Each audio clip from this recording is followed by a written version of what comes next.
Hey everybody, and welcome back to the Consumer Warrior Podcast. This is the podcast that's dedicated to helping you with your big debt problems. If you're just dabbling in debt, this isn't the podcast for you. We deal with the big debt problems like repossession, debt collection lawsuits, foreclosure, bankruptcy, and all those other horrible financial problems out there.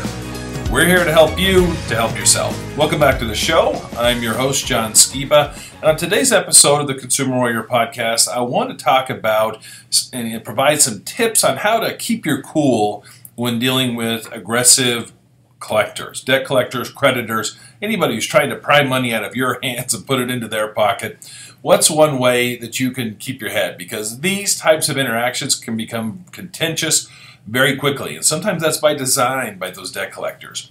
Before we jump into that, I want to thank our sponsor for today's episode of the podcast, and that is the Consumer Warrior Project. Now, over at the Consumer Warrior Project, you can get different tools, resources, forms, templates, and even some video tutorials to teach you how to deal with your serious debt problems.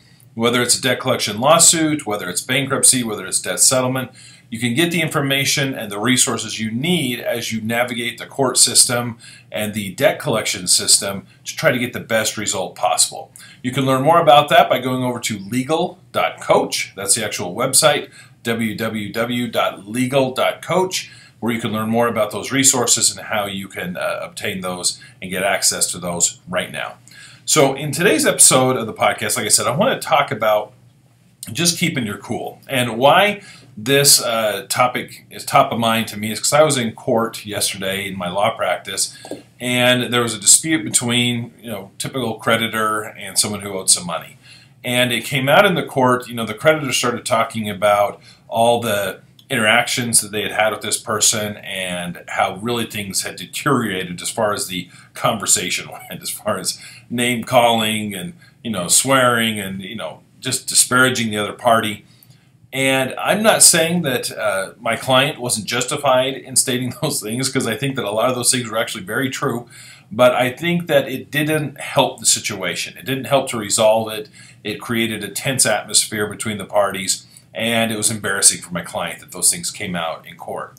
So because this is so common, because these interactions are often so charged and contentious, I want to give you a few tips on maybe how you can reduce some of that and why you need to do it and why it can help you in the long run.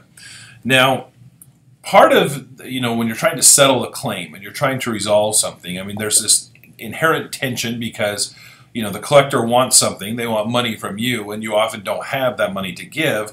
And so it creates this tension where something's got to give, because there's really not a great solution to it. And that's what makes debt settlement so difficult. But what I recommend, particularly if you're reaching out to a debt collector, or if you know that they're calling you and you're going to be speaking to them, I would write down what it is that you want to say to them.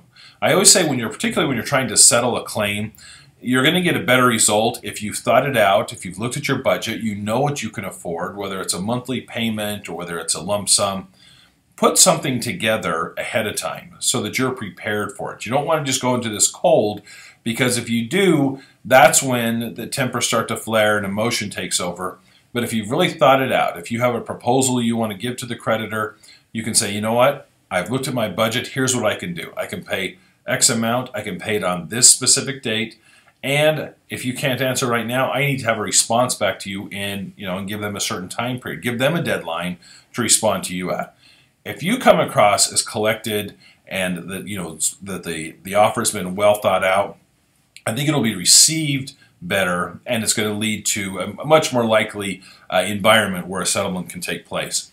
So doing something is writing down what it is that you're going to say, whether you need to read it word for word or whether you can just give yourself some bullet points. I think that'll be one of the best tips you can have as far as being able to put something together that's going to keep emotion out of the phone calls. It's also important to remember, particularly if you're dealing with a large debt collector, those calls are recorded. They tell you that right up front that they're recording those. And often we use those recordings to actually go after the debt collectors when they are not keeping their cool and when they're violating a law called the Fair Debt Collection Practices Act. That's an FDCPA violation if they disparage you or use profanity, those types of things. But it could also be used against you, because that's one of the first things they do when we're in litigation. They pull those recordings, and that can be used against you as well if like it did in that situation where I was in court and all these things that my clients said that were disparaging had come out. So the second thing, and this is granted, this is a tip, but it's something that's very difficult to do, and that is to try and keep emotion out of it. I think you're going to have a better opportunity to do that if you prepared ahead of time, like I was saying, if you know what it is that you're going to say. But you need to try to realize, one, when we're talking about debt collection, at the end of the day, it's about money. And despite what they say, some of these rogue creditors will tell people they're going to jail and things like that. You're not going to jail because you don't pay your credit card or a medical bill. Debtors' prisons were abolished in the 1800s. We don't have those here in the United States. You're not going to jail. This is all about money. And I know that that's stressful because without money, life can be difficult, particularly if you have all these collectors calling you. But try to just look at it for what it is. It's a financial transaction. Again, they're trying to get money from you. You don't have it to give. Let's see if there's some kind of middle ground. And try to think of it logically like that as you're putting things together. That's why a lot of times people will hire attorneys, frankly, is they'll bring people like us on board because we're not emotionally connected to the actual incident. We're not emotionally connected to, having to pay the money as far as trying to settle the claim. It's something where we can kind of take a step back and say, look, let's look at just the mechanics of what we're doing here. What's the process? How can we reach a resolution to this? If you go into it with that mindset, I think that you're going to be able to avoid some of those contentious conversations. And then the third tip I'd give you is don't fall prey to their tricks. Debt collectors are trained to push your buttons, to make it so that when they're talking to you, they get you emotionally, whether the emotion is, a lot of times they use fear, they use intimidation to try to be able to get you to settle the claim for a lot more than maybe you otherwise should. So just be aware of that they are trying to use those things against you. They may use shame. We see that a lot. You'll see often in debt collection letters, they'll start off by saying, you broke your promise to us. It isn't that, hey, this is a contract, there's been a breach, but you broke a promise. They use that language for very specific purposes. They're trying to elicit an emotion out of you, again, fear, embarrassment, shame, or whatever, to try to get money out of your pocket. So again, it goes back to that number 2, which was that mindset of having the appropriate mindset that this was a financial deal. I almost never met anybody that's gone into a credit card, medical situation, whatever, with the intention of not paying. It's something where they have the card. Many people pay for years on the card. They pay thousands in interest on cards. And then something happens, whether it be a business failure, whether it be medical bills, whatever it is, something happens in life and it makes it so they can't pay it anymore. It's not that they don't want to. And so just be aware that they're going to try to use things like that to push your buttons. And something, I don't know if this gives any comfort or not. I can't tell you how many clients I've had and bankruptcies I have filed for debt collectors.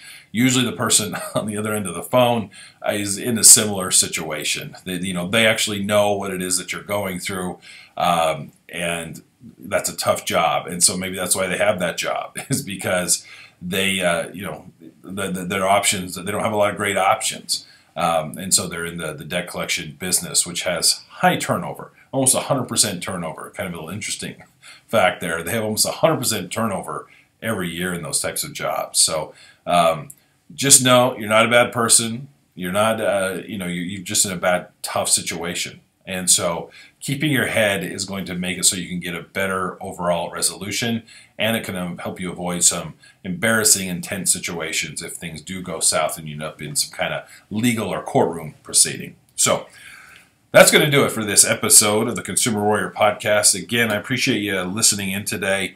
And again, if you want to check out some of those tutorials, the downloads that I have over at legal.coach, that's over the Consumer Warrior Project. The website, again, is legal.coach. There's a lot of kind of DIY stuff there for people who are just trying to navigate the different systems and the processes and just understanding what it is that they're able to do to get these problems resolved.